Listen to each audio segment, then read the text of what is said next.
गीता जी अध्याय नंबर 8 के श्लोक 5 और 7 में गीता ज्ञानदाता ये ब्रह्म श्री कृष्ण जी में प्रवेश करके बोल रहा है। ये कहता है कि मेरी साधना कर मुझे ही प्राप्त होगा, युद्ध भी कर और सिमरण भी कर। अब इससे सिद्ध है कि ये सब क्रियाएं काम करते करते अपना जैसा भी जिसका कर्म है उस कर्म को करते करते परमात्मा की प्राप्ति करनी है, नाम जाप से होगी। अब युद्ध से कठिन काम कोई नहीं होता। और कहता युद्ध भी कर मेरा सिमरण भी कर, यानी अपना काम भी करो और मंत्र का जाप भी करते रहो। फिर गीता जी अध्याय नंबर 8 के ही श्लोक नंबर 8, 9 और 10 में उस पूर्ण परमात्मा की भक्ति बताई है कि जो उसकी भक्ति करता है, उस पूर्ण परमात्मा सच्चिदानंद घन, उस देव पुरुष की जो साधना करता है पूर्ण परमात्मा की, उस भक्ति की कमाई से उसको प्राप्त होता है। और उस परमात्मा की साधना करने का कौन सा मंत्र है?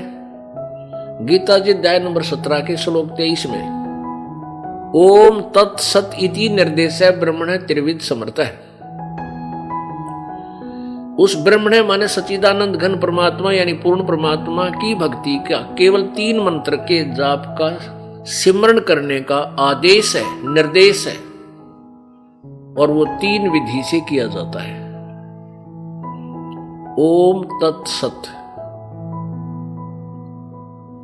ओम ब्रह्म का जाप है, ये तत् और सत ये सांकेतिक है। ओम तत्सत कोई जाप नहीं है। तत् और सत्य ये सांकेतिक है। इनको तत्वदर्शी संत बताएगा। गीता जी अध्याय नंबर 4 के श्लोक 34 में कहा है कि उस तत्व ज्ञान को, जिसमें बहुत प्रकार के धार्मिक अनुष्ठानों का विवरण है, यथार्थ भक्ति की विधि है, उसको तू तत्वदर्शी संतों के पास जाकर समझ। उनको दंडवत प्रणाम करने से, कपट छोड़कर प्रश्न करने से वो तत्वदर्शी संत तुझे उस तत्व ज्ञान का, परमात्म तत्व की जानकारी देंगे, तत्व ज्ञान सुनाएंगे। तो ओम तत्सत को केवल तत्वदर्शी संत ही स्पष्ट कर सकता है। ओम तत्सत को एक गांव में एक साधु संत आया। गांव वाले पहले उसे साधारण व्यक्ति समझकर अनदेखा करने लगे।